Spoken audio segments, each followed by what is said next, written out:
Hi friends, ఈరోజు current అఫైర్స్లోని మొదటి అంశము అమెరికా శాస్త్రవేత్తలు ఒక వినూత్నమైన అంశాన్ని కనిపెట్టారు. అదేంటిదంటే ఏకకణ జీవులైన బ్యాక్టీరియాకు జ్ఞాపకశక్తి సామర్థ్యం ఉంటుందంటూ ఆ జ్ఞాపకాలను వారు తమ వారసులకు చేరవేయగలరని అమెరికా శాస్త్రవేత్తలు పేర్కొన్నారు. యాంటీబయాటిక్స్ నిరోధకతను సాధించి మానవుల్లో ప్రమాదకరమైన ఇన్ఫెక్షన్లను కలిగించడం వంటి వ్యూహాలను ఎప్పుడు రచించాలన్న అంశానికి సంబంధించి ఇవి జ్ఞాపకాలను ఏర్పరచుకోగలవంటూ వివరించారు. అవి తమ పరిసరాలకు సంబంధించిన సమాచారాన్ని సేకరించగలవు. తరచూ అదే వాతావరణం తారసపడుతుంటే ఆ సమాచారాన్ని నిల్వ చేసుకోగలవు. ఆ తర్వాత స్వీయ ప్రయోజనం కోసం దాన్ని ఉపయోగించుకోగలవు అంటూ అమెరికా శాస్త్రవేత్తలు తెలిపారు. ఐస్లాండ్లో ఆదివారం నాడే 700 ప్రకంపనలు చవిచూసింది. గ్రిండావిక్ ప్రాంతాన్ని ఇప్పటికే స్థానికులు ఖాళీ చేయాల్సి వచ్చింది. అయితే రెగ్జానిస్ ద్వీపకల్పంలో ఉన్న గ్రిండావిక్ పట్టణంలో అగ్నిపర్వతం విస్ఫోటనం చెందే అవకాశం ఉందని అక్కడ వాతావరణ విభాగం ముందే అంచనా వేసింది. అయితే ఈ అగ్నిపర్వత పొగ బయటకు వస్తుందంటూ, ఇలాంటి పరిస్థితి ఇంతకుముందు ఎప్పుడు కూడా మేము చూడలేదంటూ అక్కడ స్థానికులు తెలియజేస్తున్న తరుణంలోనే భూ ప్రకంపనలతో కూడా ఈ ఐస్లాండ్ అనేది వణికిపోతుంది. ఉత్తర కొరియా ఒక నిఘా ఉపగ్రహాన్ని ప్రయోగించడంతో దక్షిణ కొరియాతో ఉద్రిక్తత పెరిగింది. సరిహద్దులో గస్తీ శిబిరాలను ఉత్తర కొరియా పునరుద్ధరించింది. దక్షిణ కొరియాతో ఇదివరకు కుదిరిన సంధికి చెల్లుచీటి రాసింది. 11 చోట్ల గస్తీ శిబిరాలను తొలగించుకోవాలని 2018లో 2 దేశాలు అంగీకరించుకున్నాయి. అయితే ఆ ప్రాంతం మొత్తం కూడా నిస్సైనికీకరణ మండలిగా ప్రకటించారు. అయితే ఈ సరిహద్దు వద్ద ముఖాముఖి సైనిక ఘర్షణ నివారించడం ఈ ఉద్దేశం. అయితే ఈ ఆంక్షలున్న ప్రాంతాల్లో వీళ్ళు ఎగురుతాయని ముందే తెలిపారు. అయితే ఈ ఒప్పందానికి తాము కట్టుబడి ఉండబోమని, శక్తివంతమైన ఆయుధాలను మోహరిస్తామంటూ ఉత్తర కొరియా తెలిపింది. డివై చంద్రచూడ్ భారత ప్రధాన న్యాయమూర్తి అయిన తర్వాత న్యాయాన్ని అందరికీ చేరువగా అందించాలనే తపనతో మౌలిక వస్తువులను విస్తరించాలి అని నిర్ణయించుకున్నారు. ఈ మౌలిక సదుపాయాలను మెరుగుపరచడం, న్యాయ సహాయ సేవలను విస్తృతపరచడం వంటి పాలనాపరమైన చర్యల్లో పురోగతి కూడా అందరికీ అవసరమేనంటూ స్పష్టం చేశారు. జాతీయ న్యాయ సేవల సంస్థ నల్సా సోమవారం ఢిల్లీలో అందరికీ చేరువలో న్యాయ సేవలు అనే అంశంపైన నిర్వహించిన తొలి ప్రాంతీయ సదస్సులో సిజేఐ ప్రసంగించారు. పారిశ్రామికంగా అభివృద్ధి చెందిన దేశాలు, గ్లోబల్ నార్త్, అభివృద్ధిలో వెనకబడిన దేశాల గ్లోబల్ సౌత్ మధ్య మానవ హక్కుల విషయంలో వ్యత్యాసం అనేది కనిపిస్తుందంటూ చర్చలు, సంప్రదింపులు, భాగస్వామ్యం వంటి అంశాల్లో ఇది మరింత ప్రస్ఫుటంగా అవుతుందంటూ అభివృద్ధి చెందుతున్న దేశాల మధ్య సహకారాన్ని ఆర్థిక వాణిజ్య రంగాలకే పరిమితం చేయకుండా న్యాయ వ్యవస్థలకు కూడా విస్తరించుకోవాల్సిన ఆవశ్యకతను జస్టిస్ చంద్రచూడ్ వివరించారు. బుకర్ ప్రైజ్ అనేది వార్తల్లో నిలిచింది. ప్రతి ఏటా విశిష్టాత్మకమైన నవలలకు అందించే ఈ బుకర్ ప్రైజ్ను ఈ 2023 సంవత్సరానికి ఐర్లాండ్ దేశానికి చెందిన రచయిత పాల్ లించ్కు ఇతను గెలుచుకున్నాడు. ఆయన రాసిన ప్రాఫెట్ సాంగ్ అనే నవలకు ఈ బుకర్ ప్రైజు అనేది లభించింది. ఐర్లాండ్ దేశం నిరంకుశత్వంలోకి జారిపోతున్న సమయంలో రహస్య పోలీసుల బారి నుంచి తప్పించుకునేందుకు ఓ కుటుంబం పడిన కష్టనష్టాలను ఇందులో పాల్ లించ్ ఈ ప్రాఫెట్ సాంగ్ అనే నవలలో వివరించినందుకు 2023 సంవత్సరానికి గాను బుకర్ ప్రైజ్ గెలుచుకున్నాడు. న్యూజిలాండ్. ఈ న్యూజిలాండ్ దేశానికి కొత్త ప్రధానిగా క్రిస్టఫర్ లక్సన్ 53 సంవత్సరాల వ్యక్తి సోమవారం ప్రమాణ స్వీకారం చేశారు. అనంతరం దేశ ఆర్థికాన్ని మెరుగుపరచడమే తన ప్రధాన లక్ష్యమని ప్రకటించాడు. గత నెల పార్లమెంటు ఎన్నికల తర్వాత రెండు చిన్న పార్టీల మద్దతుతో లక్సన్కు చెందిన నేషనల్ పార్టీ సంకీర్ణ ప్రభుత్వాన్ని ఏర్పాటు చేయాలని నిర్ణయించారు. మంగళవారం 100 రోజుల పాలన ఆర్థిక ప్రణాళికను ప్రకటిస్తానని, పొరుగు దేశం ఆస్ట్రేలియాను క్రిస్మస్కు ముందే సందర్శిస్తానంటూ క్రిస్టఫర్ లక్సన్ తెలిపారు. వచ్చే నెల డిసెంబర్ 25 క్రీస్తు జన్మదినం సందర్భంగా ఏర్పాటు చేసే క్రిస్మస్ ట్రీ, అదేవిధంగా జీసస్కు సంబంధించిన జన్మదిన వేడుకలు ముందుగానే మొదలయ్యాయి. జర్మనీలోని డోర్ట్మండ్లో 48,000 విద్యుత్ దీపాలతో రూపొందించిన 45 మీటర్ల ఎత్తైన క్రిస్మస్ ట్రీని రూపొందించారు. దీని విశిష్టత ఏంటంటే ఇది ప్రపంచంలోనే ఎత్తైన క్రిస్మస్ ట్రీ అని ఈ నిర్వాహకులు తెలిపారు. దీని ఎత్తు 45 మీటర్లు కలిగి ఉంది. సాంకేతిక సహాయంతో తన ఫోటోలను అసభ్యంగా మార్చి ప్రచారంలోకి పెట్టారని ఇటీవల ఒక నటి ఆక్రోశించడంతో డీప్ ఫేక్ అనే పదం బాగా వెలుగులోకి వచ్చింది. ఇది భారతదేశానికి మాత్రమే పరిమితం కాకుండా 2023లో ప్రపంచం ఆన్లైన్లోకి వెతికిన పదాల్లో డీప్ ఫేక్ ఒకటని మెరియం వెబ్స్టర్ నిఘంటు కంపెనీ వెల్లడించింది.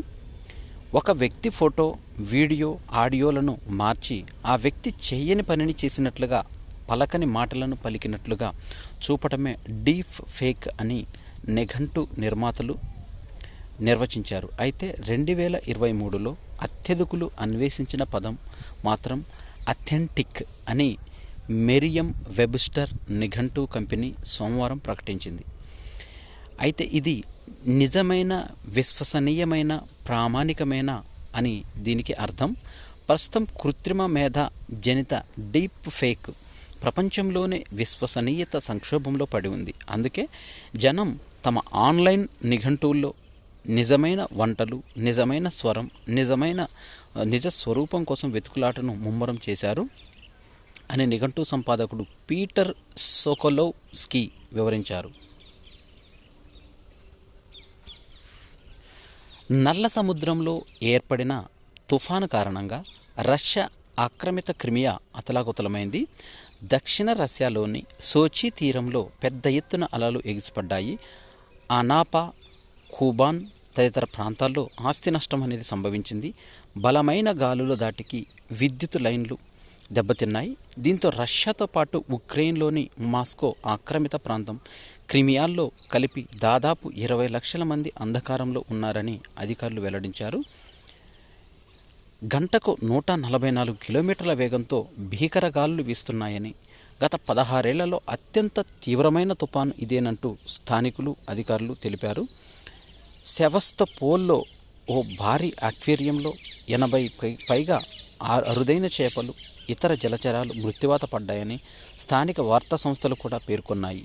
ప్రతికూల వాతావరణ పరిస్థితులు కారణంగా నోవరోస్కీ నౌకాశ్రయంలో చమురు లోడింగ్ను కూడా నిలిపివేశారు. వినియోగదారుల సేవా ఏజెంట్ల పనిని భారం తగ్గించేందుకు ఆర్టిఫిషియల్ ఇంటెలిజెన్స్ చాట్ బాట్ను వినియోగించడం ప్రారంభించింది. విమానయాన సంస్థ ఇండిగో ప్రకటించింది. టికెట్ల బుకింగ్ సహా ప్రయాణికులు అడిగే ప్రశ్నలకు ఈ చాట్ బాట్ 10 భాషల్లో సమాధానం ఇస్తుంది. ఇంగ్లీష్, హిందీతో పాటు ప్రాంతీయ భాషలైన తెలుగు, కన్నడ, తమిళం, మలయాళం భాషల్లో ఆర్టిఫిషియల్ ఇంటెలిజెన్స్ చాట్ బాట్ సేవలు అనేవి అందించనుంది. మైక్రోసాఫ్ట్తో కలిసి ఇండిగో డిజిటల్ టీమ్ ఇందుకోసం ఆర్టిఫిషియల్ ఇంటెలిజెన్స్ చాట్ బాట్ను అభివృద్ధి చేసింది. GPT-4 టెక్నాలజీ ఇందులో వినియోగించారు. ఆర్టిఫిషియల్ ఇంటెలిజెన్స్ బాట్కు 1.7 లక్షల కోట్ల పరిమితులు ఉన్నాయంటూ వినియోగదారులు సాధారణంగా అడిగే ప్రశ్నలకు విస్తృత స్థాయిలో సమాధానాలు ఇస్తుందంటూ కంపెనీ వివరించింది. ఐఫోన్ తయారీ సంస్థ అయిన హాన్హై ప్రెసిషన్ ఇండస్ట్రీస్ భారత్లో మరింత విస్తరిస్తున్నది. ఫాక్స్కాన్గా సుపరిచితమైన ఈ సంస్థ ఇక్కడ నిర్మాణ ప్రాజెక్టులపైన $1.6 బిలియన్ దాదాపుగా 13,000 కోట్ల పెట్టుబడులు పెట్టాలని భావిస్తుంది. తైవాన్లో సోమవారం ఎక్స్చేంజీలకు ఇచ్చిన సమాచారం ఈ విషయాన్ని వెల్లడించింది. కార్యకలాపాల కోసం అని మాత్రమే అందులో తెలిపింది.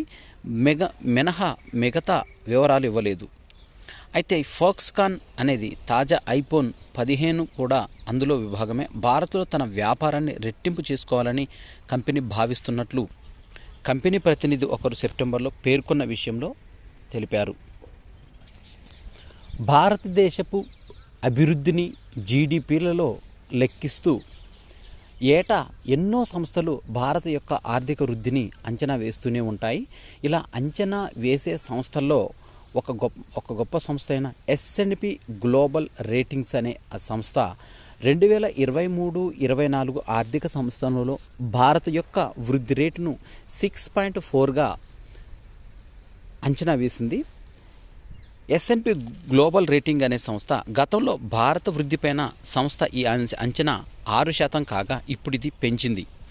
ఆహార ద్రవ్యోల్బణం అధికంగా ఉండటము, ఎగుమతులు తగ్గుతుండటం వంటి సవాళ్లుగా దేశ ఆర్థిక కార్యకలాపాలు బాగున్నందున వృద్ధి వేగం పెరగడానికి దోహదం చేయనున్నట్లు విశ్లేషించింది. అయితే వచ్చే ఆర్థిక సంవత్సరంలో 2024-25 ఆర్థిక సంవత్సరంలో వృద్ధి రేటు అనేది 6.9%గా ఉంటుందంటూ 6.4% సంస్థ కుదించింది. అంతర్జాతీయ వృద్ధి మందగించడం, వడ్డీ రేట్లు పెంపు ప్రభావం వంటివి దేశీయ వృద్ధి సవాళ్లను నిలుస్తాయంటూ సంస్థ అభిప్రాయపడింది. అంతర్జాతీయ ద్రవ్యనిధి IMF, ప్రపంచ బ్యాంకు, ADB, ఫిచ్ అనే సంస్థలు మాత్రం ప్రస్తుత ఆర్థిక సంవత్సరంలో భారత్ యొక్క వృద్ధి రేటును 6.3%గా మాత్రమే అంచనా వేశాయి. అయితే reserve bank of India RBI మాత్రం ప్రస్తుత ఆర్థిక సంవత్సరంతో పాటు వచ్చే ఆర్థిక సంవత్సరంలోనూ 6.5% మాత్రమే వృద్ధి రేటును అంచనా వేసింది. 2022-23లో దేశ వృద్ధి రేటును 7.2%గా నమోదైనట్లు తెలిసిందే.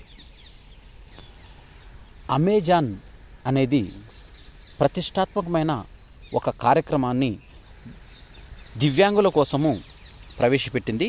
చదువులో ఇబ్బంది పడే దివ్యాంగుల్లో నైపుణ్యాలను వెలికి తీసి వారి ఉపాధికి కల్పించేందుకు అమెజాన్ ఇండియా ప్రత్యేక కార్యక్రమం ఒకటి వెలుగులోకి తీసుకొచ్చింది. దాని పేరు అరోరా. ముంబైకి చెందిన లాభాపేక్ష రహిత సంస్థ SOI ఆర్క్తో కలిసి కామర్స్ దిగ్గజం ప్రయోగాత్మకంగా ఈ కార్యక్రమాన్ని ప్రారంభించింది. హైదరాబాద్, ముంబై, ఢిల్లీ, బెంగళూరు, చెన్నైలోని కంపెనీ డెలివరీ కేంద్రాల్లో వీరి సేవలను వినియోగించనున్నట్లు తెలిపింది. చదువులో ఇబ్బంది పడే దివ్యాంగులతో కలిసి పనిచేసే విధంగా ఉద్యోగుల్లో అవగాహన తీసుకురావడంపైన ఈ అరోరా అనే అమెజాన్ అనుబంధ సంస్థ ఇది దృష్టి పెట్టనుంది. కర్మవీర చక్ర అవార్డు అనేది ఢిల్లీలో ప్రదానం చేశారు. ఈ అవార్డును నారాయణప్ప అందుకున్నాడు. ఏ పంటైనా సరే విత్తు దగ్గర నుంచి కోత వరకు కనీసం 60 నుంచి 180 రోజుల సమయం పడుతుంది. అయితే ప్రతి వారం ఏదో ఒక పంట కోతకు వచ్చి ఆదాయం చేతికందితే ఎలా ఉంటుందో అది చేసి చూపించారు ఆంధ్రప్రదేశ్లోని అనంతపురం జిల్లాకు చెందిన రైతు నారాయణప్ప. సరికొత్త ATM ఎనీ టైం మనీ విధానాన్ని అభివృద్ధి చేసి సీజన్తో సంబంధం లేకుండా ఏడాది పొడుగునా ఆదాయం పొందుతూ మిగతా రైతులకు ఆదర్శంగా నిలుస్తున్నారు. కాబట్టి అది చాలా తక్కువ పెట్టుబడితోనే ఉండే ప్రకృతి వ్యవసాయంతో అద్భుతాలు సృష్టిస్తున్నందున ప్రకృతి వ్యవసాయంలో నారాయణ చేస్తున్న కృషికి గుర్తింపు లభించి అతనికి కర్మవీర చక్ర అవార్డును ఢిల్లీలో అందించారు.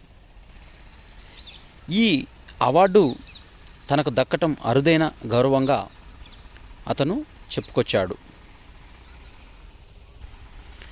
గోల్డెన్ ఫిష్గా పిలిచే అరుదైన కచ్చిడి చేప సోమవారం అనకాపల్లి జిల్లా అచ్యుతాపురం మండలంలో పూడిమడక మత్స్యకారులకు సముద్రంలో చిక్కింది. దీన్ని కొనుగోలు చేయడానికి స్థానిక వ్యాపారులు పోటీ పడ్డారు. ఈ పుడిమడకకు చెందిన వ్యాపారి మెరుగు కొండయ్య దీనిని 3,90,000 రూపాయలకు దక్కించుకున్నాడు. ఈ మీనం 27 కేజీల బరువుందని మత్స్యకారుడు మెరుగు నూకయ్య తెలిపారు. కచిడి చేపలో ఔషధ గుణాలు ఉంటాయని మత్స్యకారులు తెలిపారు. శస్త్రచికిత్స చేసిన తర్వాత కుట్లు వేసే దారాన్ని ఈ చేప గాల్ బ్లాడర్తో తయారు చేస్తారంటూ, మందుల తయారీలో దీనిని భాగాలను ఉపయోగిస్తారంటూ పేర్కొన్నారు. హర్యానాలోని ఝజ్జర్ జిల్లా ఖానాపూర్కు చెందిన ఓ ముర్రా జాతి గేదె రికార్డు స్థాయిలో ధర పలికింది. 4,60,000 రూపాయలకు అమ్ముడుపోయింది. భారీ ధర పలికినందున ఆ గేదె యజమానికి నోట్లతో తయారు చేసిన మాల వేసి దానిని ఘనంగా వీడ్కోలు పలికారు. ఈ గేదె రోజుకు 26 లీటర్ల పాలిస్తుంది. దీన్ని అంతకుముందు మా గ్రామానికి చెందిన వికాస్ దగ్గర 78,000కు కొన్నానని, ఆ తర్వాత గేదె తినే ఆహారం ఇతర విషయాల్లో చాలా శ్రద్ధ తీసుకున్నానంటూ, ప్రస్తుతం దీని వయసు 6 ఏళ్ళు. ఇప్పుడు మా గ్రామవాసి మల్వీంద్ర అనే వ్యక్తి 4,60,000 రూపాయలకు దీన్ని కొనుగోలు చేశాడంటూ, ఈ చుట్టుపక్కల ప్రాంతంలో అత్యంత ఖరీదైన గేదె ఇదే అంటూ యజమాని రణవీర్ షియోరాన్ పేర్కొన్నాడు. రాష్ట్ర ఉపాధ్యాయ సంఘం తెలంగాణ రాష్ట్రం STUTS నూతన రాష్ట్ర వర్గాన్ని ఏకగ్రీవంగా ఎన్నుకున్నారు. STU భవనంలో ఆదివారం జరిగిన 77వ వార్షిక కౌన్సిల్ సమావేశంలో నూతన రాష్ట్ర అధ్యక్షుడిగా M. పర్వతరెడ్డిని ఎన్నుకున్నారు. 5 రాష్ట్రాలు ఎన్నికల ప్రకటన విడుదల చేసిన కేంద్ర ప్రభుత్వము మణిపూర్, ఛత్తీస్గఢ్, మధ్యప్రదేశ్, రాజస్థాన్లలో విజయవంతంగా ఎన్నికలను ముగింపు పలికింది. ఇక నేటితో తెలంగాణ రాష్ట్రంలో కూడా ఎన్నికల ప్రచారం అనేది ముగుస్తుంది.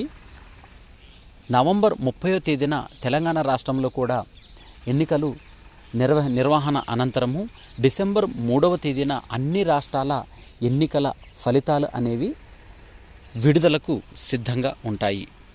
అయితే ఈ సందర్భంగా 24 గంటల్లో దాదాపుగా 14 కోట్ల సొత్తును స్వాధీనం చేసుకున్నట్టు తెలిపారు. గుజరాత్ టైటాన్స్కి కొత్త కెప్టెన్ శుభ్మన్ గిల్ నియమితులయ్యాడు. ఈ టీం ఇండియా యువ సంచలనం వచ్చే ఏడాది IPLలో టైటాన్స్ను నడిపించనున్నాడు. హార్దిక్ పాండ్యా ముంబై ఇండియన్స్కి వెళ్ళిపోవడంతో ఖాళీ అయిన సారథి స్థానాన్ని శుభ్మన్ గిల్తో గుజరాత్ జట్టు అనేది భర్తీ చేసింది.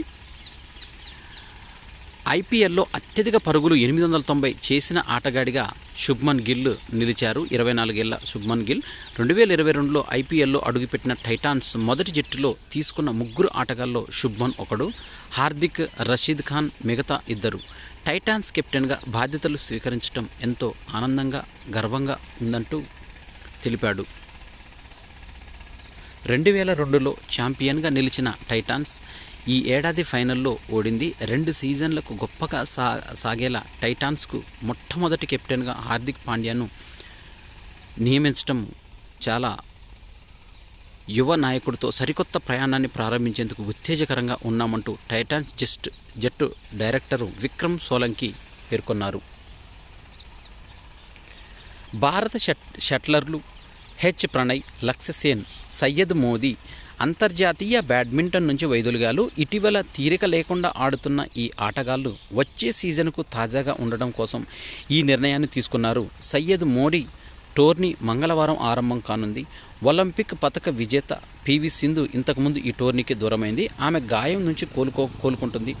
ప్రపంచ నంబర్ 24 కిదాంబి శ్రీకాంత్ ఇప్పుడు పురుషుల సింగిల్స్లో అత్యుత్తమ ర్యాంకు భారత షట్లర్. సొంత గడ్డపైన న్యూజిలాండ్తో 2 టెస్టుల సిరీస్లో తలపడేందుకు బంగ్లాదేశ్ సై అంటుంది. మంగళవారం నుంచే తొలి టెస్టు ప్రపంచ టెస్ట్ ఛాంపియన్షిప్లో 2023-2025 చక్రంలో ఈ 2 జట్లకి ఇదే తొలి మ్యాచ్. గత 2 ప్రపంచ టెస్ట్ ఛాంపియన్షిప్లో బంగ్లాదేశ్ ఒకే ఒక్క మ్యాచ్ గెలవగలిగింది. అది కూడా న్యూజిలాండ్ పైనే కావడం విశేషం. ఆ జట్టుతో ఆడిన 15 టెస్టుల్లో బంగ్లాకు ఇదే ఏకైక విజయం. ఇప్పుడు ఆ గెలుపు స్ఫూర్తితో సాగి కివీస్ను ఓడించాలనే లక్ష్యంతో బంగ్లా ఉంది. ఈ సందర్భంగా బంగ్లా కివీస్కి తొలి టెస్ట్ మ్యాచ్ నేటి నుంచే జరుగుతుంది. Vijay Hazare trophy one day cricket tourney అనేది హైదరాబాదుకు తొలి పరాజయం ఎదురైంది. వరుసగా 2 విజయాలతో జోరు మీదున్న హైదరాబాదును ఛత్తీస్గఢ్ నిలువరించింది. సోమవారం జరిగిన గ్రూప్ బి మ్యాచ్లో ఛత్తీస్గఢ్ 6 వికెట్ల తేడాతో హైదరాబాదును ఓడించింది. రోహిత్ రాయుడు 130 బంతుల్లో చేసిన సెంచరీ అనేది వృధా అయింది. ఆంధ్రకు కూడా రెండో ఓటమి. విజయ్ హజారా ట్రోఫీలో ఆంధ్రకు రెండో ఓటమి ఎదురైంది. హిమాచల్ ప్రదేశ్ చేతిలో ఓడి అరుణాచల్ ప్రదేశ్పై నెగ్గిన ఆంధ్ర మూడో మ్యాచ్లో తడబడింది. సోమవారం జరిగిన ఫైనల్ మ్యాచ్లో అస్సాం 5 వికెట్ల తేడాతో ఆంధ్రాను ఓడించింది. మొదట బ్యాటింగ్ చేసిన ఆంధ్ర 31.5 ఓవర్లలో 112 పరుగులకే కుప్పగూలిపోయింది. ఇక ప్రతిష్టాత్మకంగా జరుగుతున్న ఆస్ట్రేలియా T20 మ్యాచ్ ప్రపంచ కప్తో నిరాశ కలిగిన భారతీయులకు T20 అనేది మంచి ఉత్సాహాన్ని ఇస్తుంది. మొత్తం 5 మ్యాచ్లకు భాగంగాను నేడు 3వ T20 జరుగుతుంది. గడిచిన 2 T20లో కూడా భారత్ మంచి విజయాలను అందుకుంది. నేడు 3వ T20 అనేది రాత్రి 7 గంటల నుంచి జరుగుతుంది. సూర్యకుమార్ యాదవ్ నేతృత్వంలో టీమిండియా పొట్టి సిరీస్లో కీలక సమరానికి సన్నద్ధమైంది. మంగళవారం జరిగే 3వ T20లో ఆస్ట్రేలియాను ఢీకొంటుంది. తొలి మ్యాచ్లో 2 వికెట్ల తేడాతో నెగ్గిన భారత్ రెండో T20లో 44 పరుగుల తేడాతో పైచేయి సాధించి సంగతి తెలిసిందే. ఇక గువాహటిలోనూ భారత్ ఎలాంటి ప్రదర్శన చేస్తుందో చూడాలి. మరి T20 క్రికెట్లో 2000 పరుగులకు మైలురాయిని అందుకున్న 4వ భారత బ్యాటర్గా నిలవడానికి సూర్యకుమార్ యాదవ్కు కావలసిన పరుగులు 60.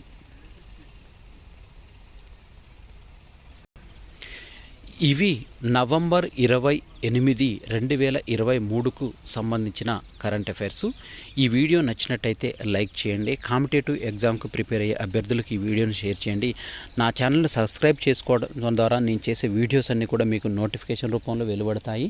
Thanks for watching.